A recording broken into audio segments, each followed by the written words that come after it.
주의 성령이 내게 임하셨으니. 히브리서 8장 5절부터 13절. 그들이 섬기는 것은 하늘에 있는 것의 모형과 그림자라. 모세가 장막을 지으려 할 때에 지시하심을 얻음과 같으니 이르시되 삼가 모든 것을 산에서 내게 보이던 본을 따라 지으라 하셨느니라. 그러나 이제 그는 더 아름다운 직분을 얻으셨으니 그는 더 좋은 약속으로 세우신 더 좋은 언약의 중보자시라.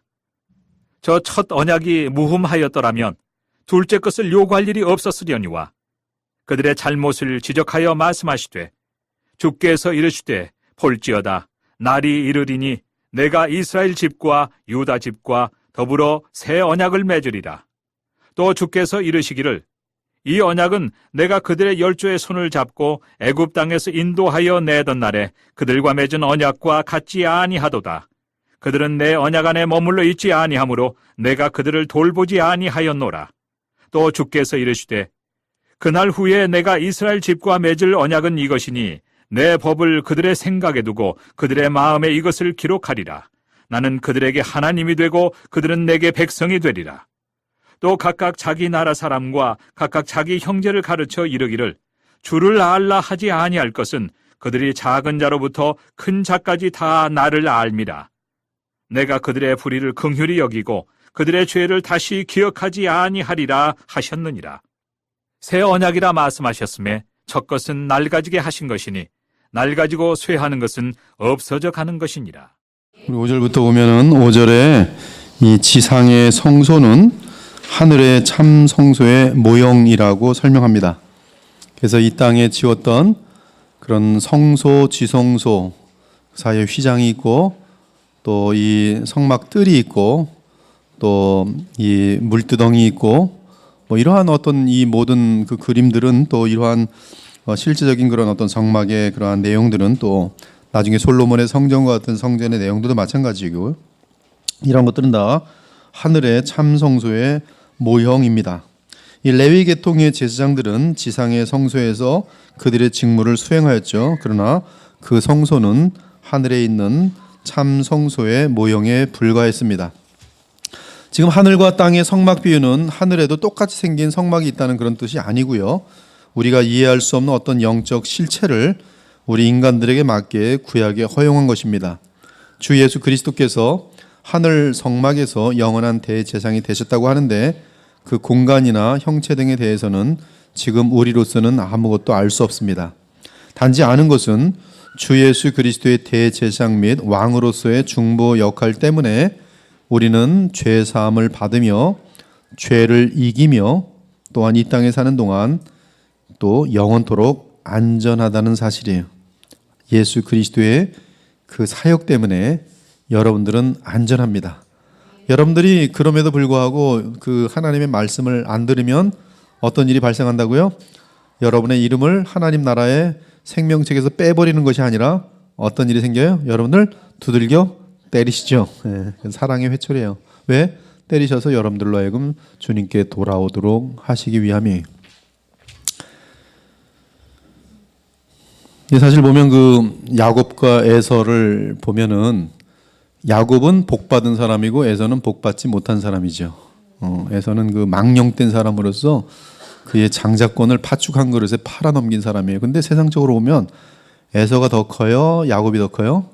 에서가 훨씬 커요. 그는 400명 이상의 군사들을 거느리고 야곱을 아무 때나 제거할 정도예요. 그래서 야곱이 그 사실을 알기 때문에 죽을 지경 앞에서 계속적으로 이 선물을 보면서 심지어 에서에게 내 주여 선물 받으셨나이까. 근데 나중에 이제 에서가 마음이 녹아져서 나랑 같이 좀 지내자.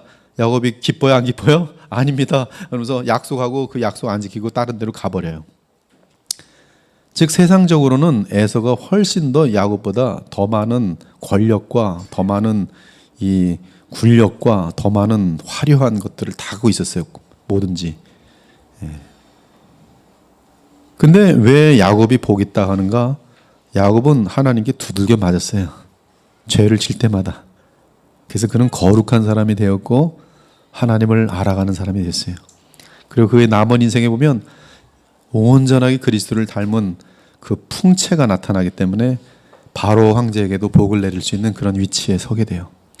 그리고 자녀들에게도, 요셉의 자녀들에게도 복을 빌 때 손을 엇갈려서 축복할 만큼 하나님의 뜻을 정확히 분별할 수 있는 그런 사람이 되고 있어요. 즉 하나님과의 관계 속에서 야곱은 얼마나 깊은지 몰라요. 그러나 에서는 하나님께서 미워하시고 그를 영원한 구원의 대상으로 두고 있지 않다는 사실이에요. 그래서 우리가 아는 것은 뭐냐면 하나님께서 나를 사랑하시기 때문에 내 인생이 고달파요, 안 고달파요? 고달파요. 어쩔 때? 죄질 때. 그러나 죄짓지 않고 잘 주님의 말씀을 순종하면 기뻐요, 안 기뻐요? 하늘의 기쁨을 누려요. 세상 사람들이 알 수 없는 풍성한 기쁨을 누려요. 아무튼 그 예수님께서는 하나님 나라의 하늘의 성소에서 영원한 대제사장이시고 또 왕으로 계시는데 그 내용에 대한 이 환상은 요한계시록 4장과 5장에서의 하늘 예배 장면에서 볼 수 있습니다. 그런 환상 속에서 하늘 성막 또는 성전 등을 상상해 보는 것은 괜찮을 것이, 이 모든 하늘의 것들은 지금 우리로서는 다 묘사할 수 없기 때문에 비유적인 표현을 써요. 무슨 같더라, 청만호 같더라, 이런 진주 같더라. 하지만 그 이상 이 땅의 모형으로 하늘 성전 또는 성막을 구체화하려는 것은 자칫 어리석음과 우상에 빠질 수가 있어요. 이 멜기세덱 이단들이 요새 많이 등장해갖고 이 전철 타고 가면 멜기세덱 무슨 성경 구속사적으로 성경을 해석한 그래서 창세기부터 자기네들이 지멋대로 막 해석한 것들이 지금 막 널리 알려지고 있는데요. 다 마찬가지로 다 그 이단의 뿌리를 가지고 있는 그런 것들이에요. 그래서 그런 거 있을 때마다 제가 이제 우리 카페에다 바로바로 올리는데요.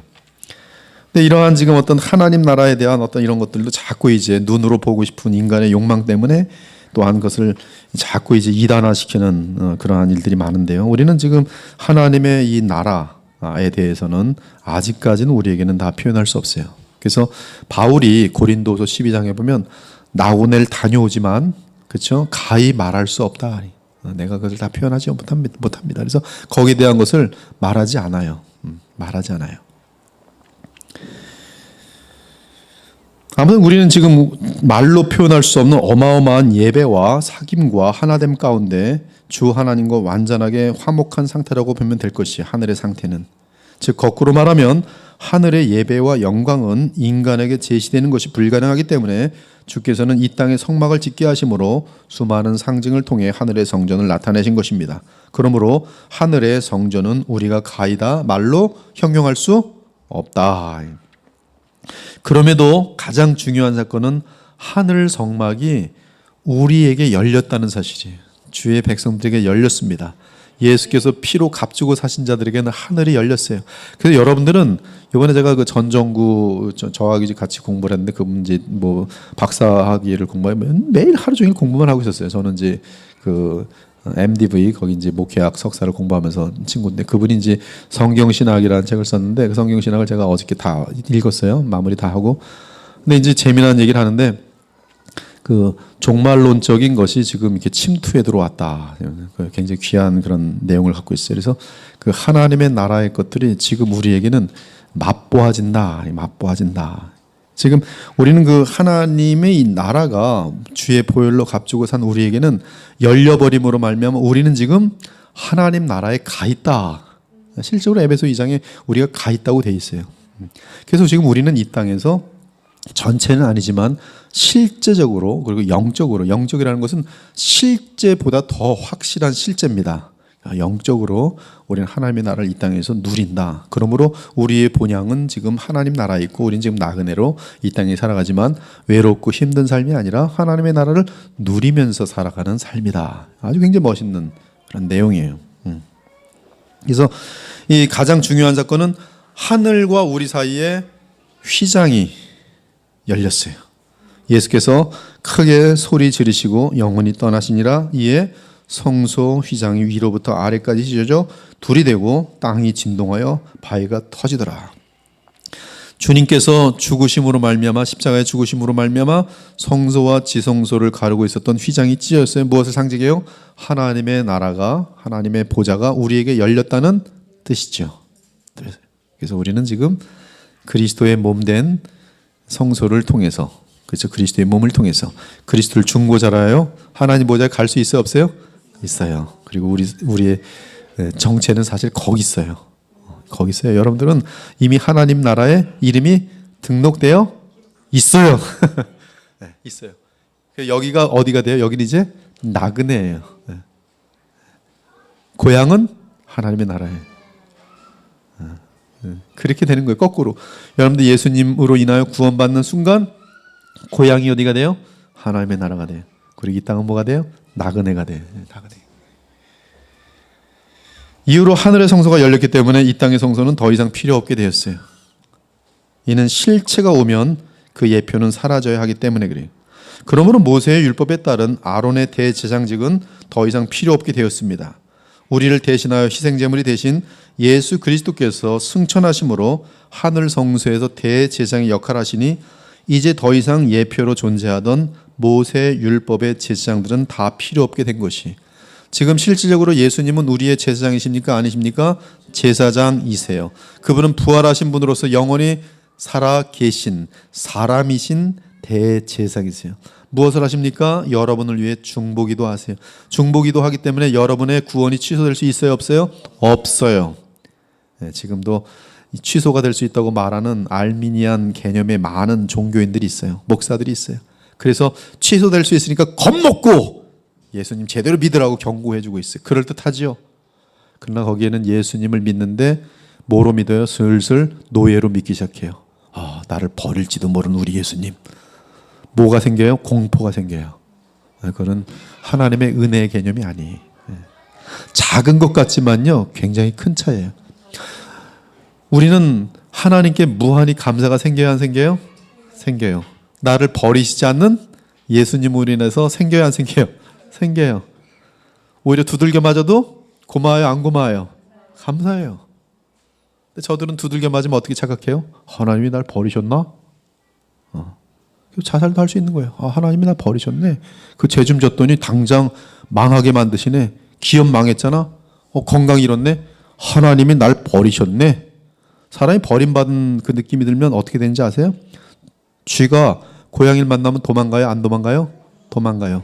근데 막장에 이르면 어떻게? 막장에 이르는 게 말이 또 틀린 것 같은데, 하여튼 막다른 골목에 이르면 막다른 골목에 이르면 쥐가 어떻게 해요? 고양이한테 물어요. 여러분, 지옥에 떨어진다라는 생각이 들으면 하나님께 어떻게 될 것 같아요? 네, 저주해요. 그것이 욥기에 나오는 마귀의 장담이었어요. 하나님, 욥에게 재산 다 몰수해 보십시오. 욥이 당신을 저주할 것입니다. 저주했어요? 안 했어요? 안 했어요. 사탄이 다시 그랬어요. 하나님, 욥의 건강을 완전히 제거해 보십시오. 욥은 반드시 당신을 저주할 것입니다. 저주했어요? 안 했어요? 안 했어요.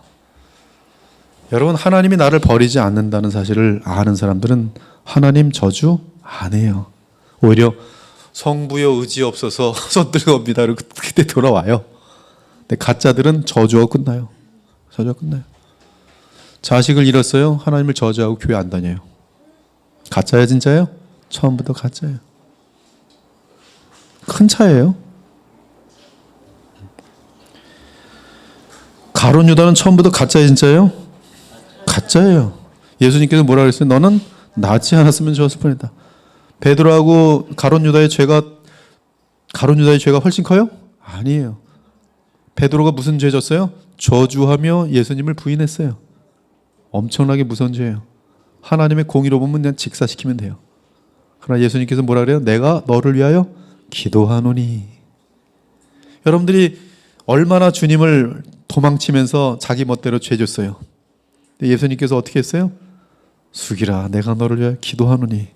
그 기도를 하나님이 응답하셔서 수길 집사님이 가는 곳마다 하나님께서 길을 막았어요? 안 막았어요? 다 막았어요. 그래서 돌아오는 거예요. 갈 곳이 없어서. 그런 거예요. 갈 곳이 있으면 에서처럼 가버리는 거예요. 여러분, 인간이 죄로 향할 때 하나님께 돌아올 각오하고 돌아가는지 압니까? 다 가버린 건데 돌아오는 거예요. 돌아왔다는 것은 누구의 역사예요? 하나님의 역사예요. 하나님께서 왜 그렇게 역사하셨어요? 예수께서 기도하시기 때문에 그래요. 그래서 우리는 그러한 내용들을 알고, 그래서 하나님께 까불면 맞아요, 안 맞아요? 의도 맞아요. 그러니까 의도 맞기 싫으면 열심히 신앙생활 하세요. 신앙생활하면 하나님의 사랑과 풍성함을 마음껏 누려요. 그러므로 모세의 율법에 따른 아론의 대제사장은 더 이상 필요 없게 되었어요. 우리를 대신하여 희생제물이 되신 예수 그리스도께서 승천하심으로 하늘의 성소에서 대제사장의 역할을 하시니 이제 더 이상 예표로 존재하던 모세의 율법의 제사장들은 다 필요 없게 된 것입니다. 이러한 의미에서 저번에도 말씀드렸지만 이 카톨릭 경우처럼 사제라는 말은 제사장이라는 뜻이거든요.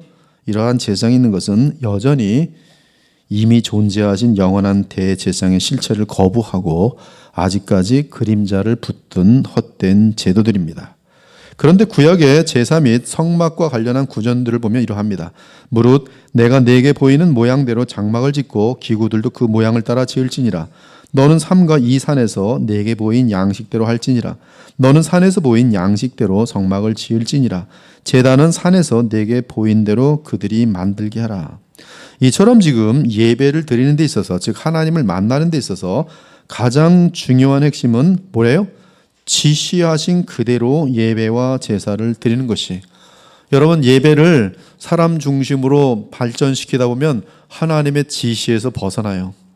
구약의 왕 중에 북이스라엘의 첫 왕이 여로보암이에요.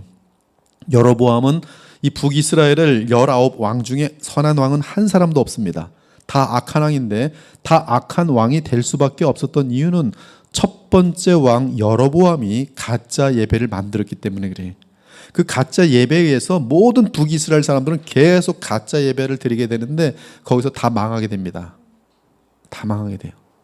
여러분, 그래서 가짜 예배는 되게 무서운데, 가짜 예배가 어떻게 발생되냐 하면 사람을 두려워하고 사람에게 인기를 얻으려 하고 사람에게 맞추어가는 예배가 될 때 그것은 가짜 예배가 돼요. 그래서 우리는 찬양팀 그런 것들 되게 조심해야 돼요. 찬양팀의 그 어떤 성립이 하나님을 영화롭게 하기 시작되었지만 나중에 만약에 이 찬양팀이 사람을 흥을 돋구는 찬양팀이 되면 망조예요, 망조가 아니에요? 망조예요. 그거는 망조예요. 요새는 그래서 어떤 분이 교회를 갔는데 그 나이트 클럽하고 거의 비슷하대요. 정말로 조명도 다 만들어서요. 팍팍 돌리는 거예요. 춤만 안 추고 말이야, 술만 안 먹지 분위기는 똑같은 거예요. 예수만 부르고. 춤도 춰요? 봤어요? 아무튼 네, 이 부분에 어긋나면, 그래서 우리는 이 예배가 단순할수록 좋고요. 항상 그 예배의 중심에 누가 있어야 돼요? 중보자이신 예수님이 계셔야 돼요. 설교도 예수님이 선포가 돼야 돼요. 이미 말씀드렸지만 꾸란이라는 책은 지금 한국 번역될 때 전부 알라를 하나님으로 바꿨어요. 그래서 제가 지금 꾸란을 읽으면은 하나님께서 여러분에게 복 주십니다. 자비를 베푸십니다. 선을 행하는 자에게 기쁨을 주시고 똑같아요. 되게 비슷해요. 근데 거기에 뭐만 없어요? 예수님만 없어요. 그래서 이거 가지고 읽어주면 사람들은 아멘 아멘 얼마든지 하게 할 수 있어요. 근데 예수님이 하나님의 아들이시고 그분이 그리스도라 그러면 당장 꾸란에서는 난리가 나요. 그래서 우리는 이 하나님과 우리가 만나는 그 중보자인 예수님이 하나님의 뜻이에요. 그분만을 통해서 우리는 하나님과 교통하면서 생명을 누리게 돼 있어요. 그러므로 우리에게는 하나님께서는 그리스도를 주심이 하나님의 뜻이기 때문에 우리는 그리스도께 집중해야 돼요. 그분은 하나님의 아들이시며 우리를 위해 사람이 되어 오신 그리스도시, 그리고 그분을 힘입어 의지할 때 우리는 하나님과 교통하는 생명을 누리게 되어 있어요. 이것이 바로 복음이죠. 이것이 예배죠. 이 부분이 예배의 핵심이에요. 예배의 핵심은 뭐 주보 순서를 어떻게 만드느냐 이런 데 있지 않고 예수 그리스도를 중보자로 하여 얼만큼 그 중보자를 의지하여 하나님 보좌 앞에 나아가느냐, 여기에 있어요. 그렇죠? 이 부분이 흐지부지한 채 무슨 여러 가지 다른 거 백날 잘해봤자 아무런 의미 없어요. 우리는 이 하나님과 우리 사이에 죄로 말미암아 생긴 이 휘장을 찢은 그 찢으신 사건은 예수님의 몸이 찢어짐으로 말미암아 그 길을 열었다는 사실이 하나님을 예배함에 있어서 가장 중요한 핵심이죠. 아멘입니까? 네. 피 흘림이 하나님과 우리를 만나게 하는 가장 중요한 핵심이에요. 다른 것들은 우리가 여러 가지 가능한 많아지지 않게 하고 단순화하는 게 좋고요. 그리고 핵심은 여기다 초점을 맞추는 게 아름다운 예배. 이번에 우리 중원 형제님이 십계명을 번역했잖아요. 몰간의 글을 했는데 거기 보면은 이제 앞부분에 보면 예수님을 하나님을 향한 예배 부분이 나와요. 근데 그 예배 부분에서 1계명, 2계명까지 그 예배에 대해서 거기 어떤 내용이 나오냐 하면 하나님을 향한 온전한 예배에 대해서 잘 나온다고. 근데 그때 그 번역을 제가 쭉 읽으면서 몰겐의 글에 의해서 지금 그리스도의 보혈교회 예배가 정말로 하나님의 뜻에 따라 지금 진행되고 있구나라는 확신을 가져가지고 제가 카페에다 글을 올렸어요. 우리 교회는 지금 하나님이 기뻐하시는 예배를 드리고 있으니 자신 있게 얘기한다고. 왜? 예수 그리스도를 집중하여 강조하고 있으니까. 6절에서 원어 디아포로스를 개정개혁은 아름다움이라고 번역하였는데 이는 독자에게 그릇된 의미를 전달하죠. 여기 6절에서도 보니까 이게 모든 번역은 완전한 건 없어요. 영어 성경도 마찬가지입니다. 이 세상의 번역본들은 다 하자가 있고 그래서 우리가 많은 연구를 하고 그래서 이제 원어 같은 것들을 이제 볼 수밖에 없는 이유가 원어를 보면 이제 번역하지 않은 단계이기 때문에 그 원래 의미들을 좀 더 찾아갈 수 있고 성경 전체에서 이러한 의미가 더욱더 깊을 것이다라고 찾기 때문에 이제 이러한 전문성을 갖는 게 중요하죠. 그래서 이제 우리는 이제 개역 개정에서 여러 가지 좀 번역에 좀 하자가 있을지라도 뭐 너무 그렇게 또 그럴 필요 없어요. 왜냐하면 뭐 어떡하겠습니까? 사람이 어려운 걸요. 어떤 나라 보면 무슨 양도 없대요. 그럼 그 사람도 양이 뭔지도 모르는데 되게 어렵대요. 근데 이제 대속의 개념을 가지고 있는 게 양이 아니라 다른 동물일 때가 있다 그러더라고요. 제가 어떤 나라 갔는데. 근데 그럴 때는 양 대신에 이 대속의 개념이 중요하기 때문에 그것을 할 땐 나 대신에 죽는다는 뜻이구나. 근데 이게 참 쉽지 않답니다. 그러니까 이 번역이라는 게 되게 어려워요. 근데 지금 6절에 보면 디아포로스라고 되는데 아름다움이라고 번역했는데요. 이건 이제 좀 그릇돼요. 이 디아포로스의 바른 의미는 뛰어난, 즉 아론의 제사장 직분과는 다른 그런 의미가 지금 굉장히 강조되고 있잖아요. 근데 아론과 비교해서 아름다운 그런 개념이 아니잖아요. 그러니까 아론과는 다른, 우월한, 뛰어난.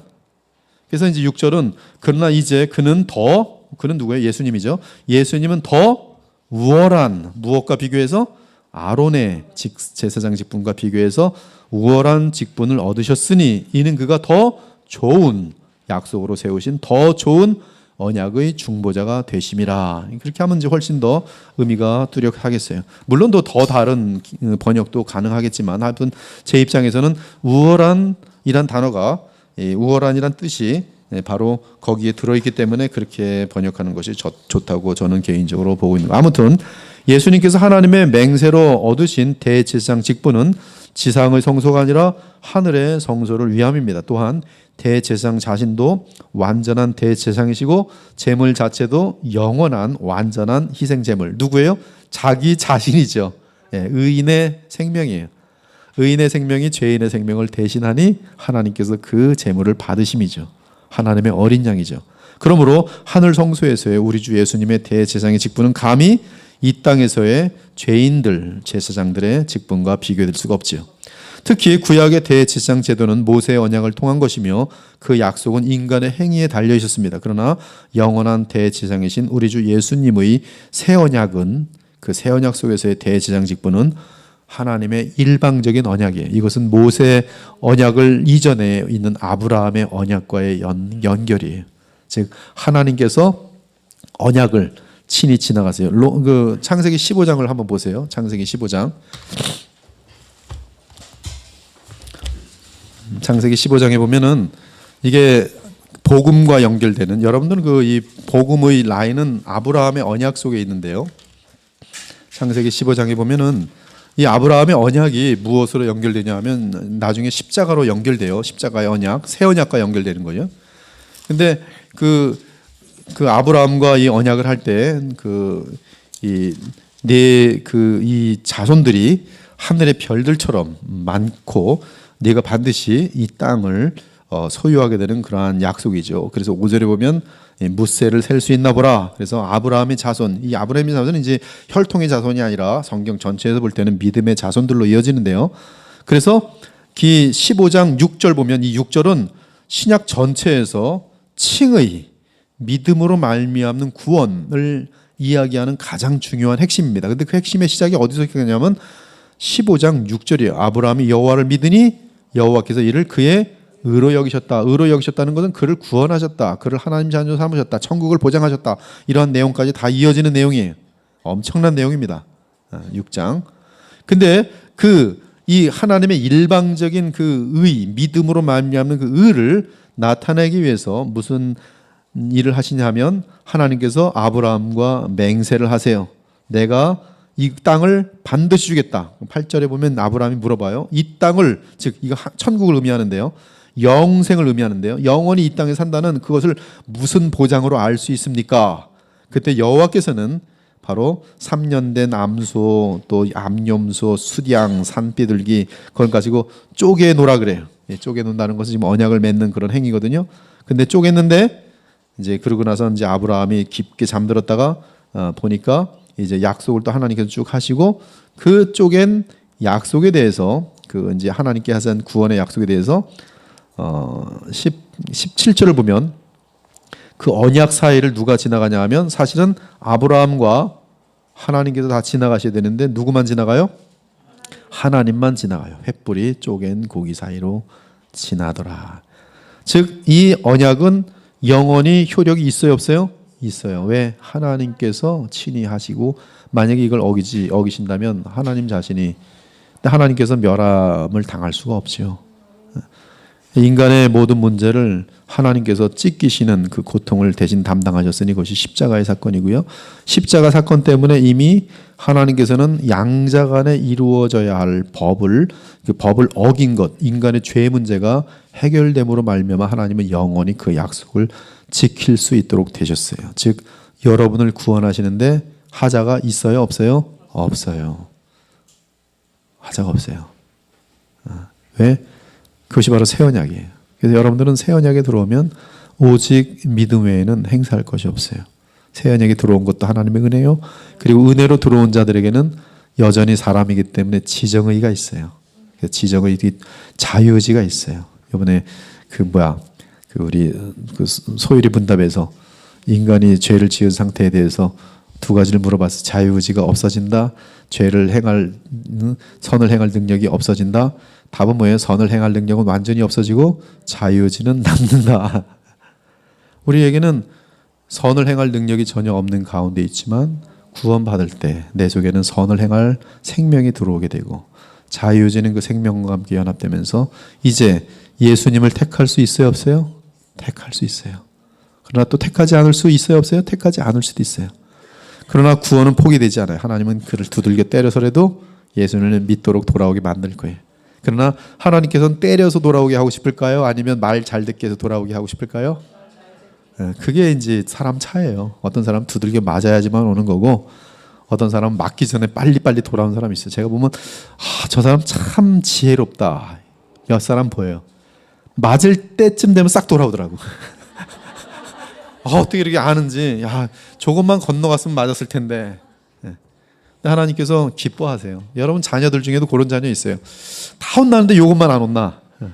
싹 보고서 얻어 맞을 때가 되면 빨리 돌아야지.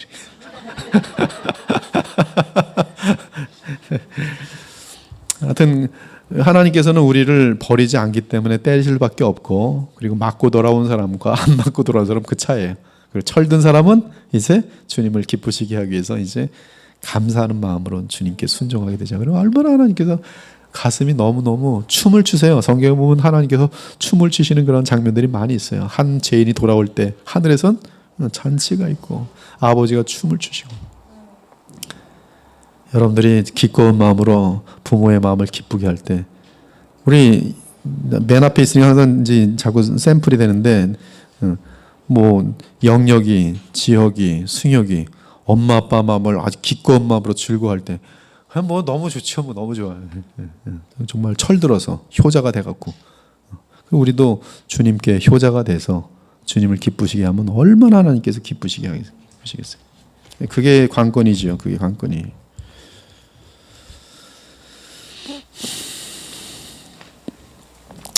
하여튼 이러한 그 더 좋은 언약에 근거한 더 나은 언약인 새 언약에 대해서 이제 또 8절에서 13절에 기록되어 있어요. 특히 10절에서 12절은 새 언약의 골자인데요. 이제 새 언약은 대단히 중요한 개념입니다. 이것은 굉장히 깊게 다뤄야 될 문제예요. 이 새 언약은 에스겔서, 예레미야서 이 전부에 대한 그런 성취인데요. 새 언약의 차이는 무엇이냐 하면 새 언약의 차이는 메시아가 오셔서 쫓아보세요. 메시아가 오셔서 그분의 승리의 영을 우리에게 보내십니다. 그러니까 새 언약은 예수님이 오시기 전에는 있을 수가 없어요. 근데 이 새 언약은 예수님의 오심과 관련되는데 어디까지 연결되냐면 사실 예수께서 십자가에 죽으시고 부활 승천하신 후 성령을 보내심이 새 언약의 골자입니다. 근데 그 성령은 승리의 영이세요. 그리스도의 영이세요. 사람으로서의 죄의 문제를 이미 다 아시고 나서 승리하신 그 지혜와 모든 능력이 담기신 영이 우리에게 임하심으로 말미암아 우리가 성령을 따라 행하기만 하면, 성령으로 충만하기만 하면, 놀라운 사실은 성령은 우리 안에 오셔서 내재하세요. 그리스도께서 내 안에 성령으로 계십니다. 떠나지 않으세요. 그래서 예수 그리스도를 믿고 예수님 안에서 그 성령의 인도하심을 받으면 우리는 내 마음 자체에 바로 이 율법 자체가 생명으로 기록된 것처럼 되어지는 그러한 상태가 되는데, 이 새 언약은 간단하게 말하면 죄를 넉넉히 이기게 된다라는 표현이에요. 네. 그리스도를 믿으면 죄를 넉넉히 이긴다는 거예요. 우리 죄의 모든 세력을 넉넉히 이겨요. 구약의 실패는 죄로 인한 실패예요. 그렇게 하나님을 믿었지만 그들은 결국 죄로 또 짓고 또 짓고 그 모세의 율법을 어김으로 말미암아, 깨뜨림으로 말미암아 하나님의 그 모세의 율법에 약속한 대로 모든 나라의 뿔뿔이 흩어지게 하고 또 제국들의 비참한 포로가 되게 하는 것, 그건 정확히 그 언약에 나와 있습니다. 그래서 그대로 되는 거예요. 근데 다윗의 언약은 일방적인 언약으로서 그 지금 아브라함의 언약과 이어지는 언약인데 그 다윗 언약 때문에 남유다는 망하지가 않아요. 그래서 포로로 갔다가 70년이 된 후에 남유다는 따로 살게 돼요. 북이스라엘은 영원히 흩어지고 그들은 이 바벨론이라는 데서 잔재로 남아있다가 남유다가 돌아올 때 돌아오긴 하지만 그들이 어떻게 되는지는 성경으로 알 수가 없어요. 이러한 은혜들이 이제 있게 되는 모든 그 이유는 아브라함의 언약으로 이어지지만 그들의 실패는 뭐냐 하면 죄 때문에 그래요. 죄를 이기지 못하는 거예요. 그것 때문에 구약의 마지막 예루살렘 멸망과 남유다의 멸망을 내다보면서 이 지금 예레미야나 에스겔 이런 선지자들이 계속 예언하는 것은 뭐냐면 언젠가 메시아가 오시면 그 메시아께서 우리에게 어떤 영을 보내실 것인데 그 영으로 말미암아 하나님의 백성들은 죄를 이길 수 있다. 이게 넉넉히 이긴다. 누구든지 성령으로 충만하면 넉넉히 이길 수 있다. 그것이 지금 예레미야의 31장 31절 34절의 성취. 그러면 구약에서는 성령 충만한 사람이 없었는가? 있었죠. 다윗 같은 경우도 이 시편 51편에 보면 구원의 기쁨, 내 영을 새롭게 하소서, 구원의 영. 근데 그것은 지금 아직도 메시아가 오지 않은 상태이기 때문에 성령의 하나님으로 말미암은 간헐적인 그러한 역사일 뿐이지 이 이슬비와 같은 역사일 뿐이지 폭포수와 같은 역사가 아니에요. 지금은 예수께서 부활, 죄 문제를 다 십자가에 다루셨고요. 성령을 보내심으로 말미암아 성령을 어떻게 표현해요? 부으신다고 표현해요. 부으신다. 부으신다. 그러니까 우리가 복음에 대해서 연구하면서 그 사실을 알게 되면 우리는 지금 보통 어마어마한 시대에 사는 사람들이 아니에요. 성령으로 부음을 받는 시대를 살고 있어요.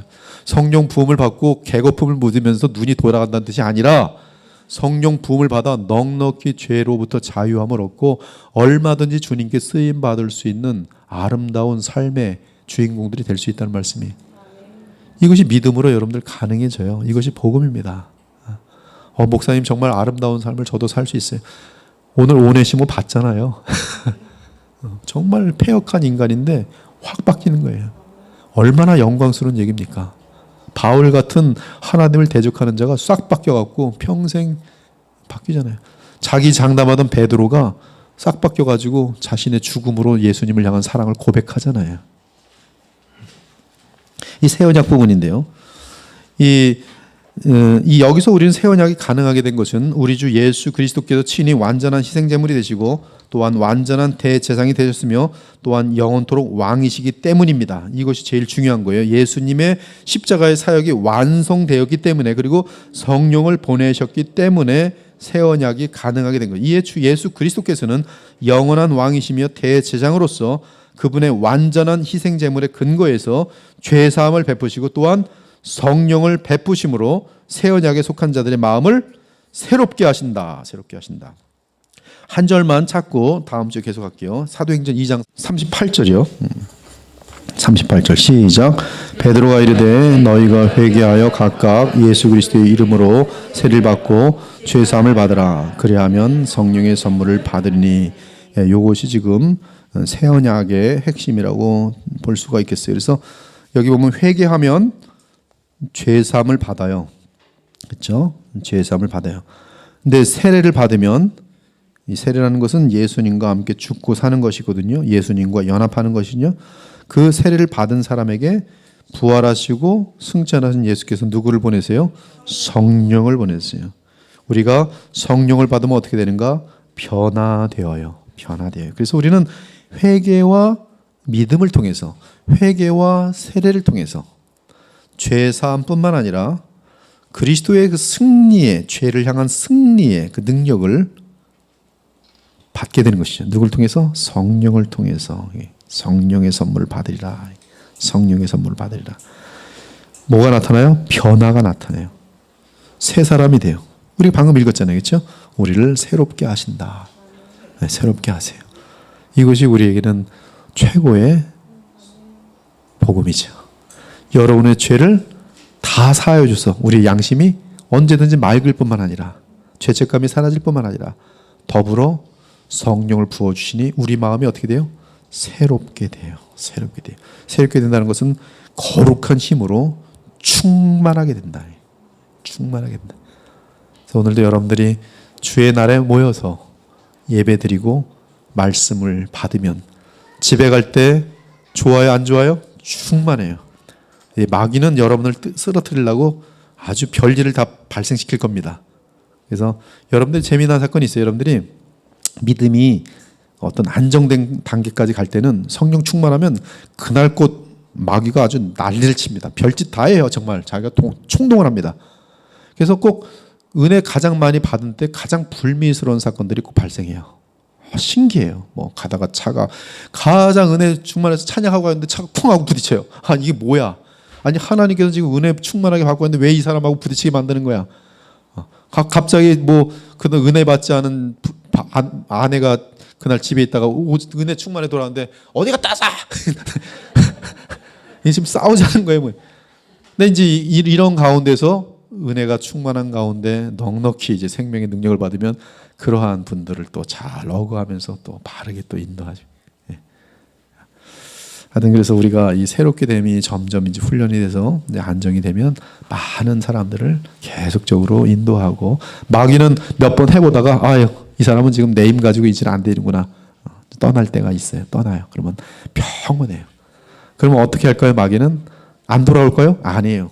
단단히 준비해서 저번 거 가지고 안 되니까 새 거 가지고 와서 도전해요. 사건은 그래서 확 차이가 나요. 시비 걸던 것을 가지고 싹 바꿔가지고 다른 거 가지고 도전을 해요.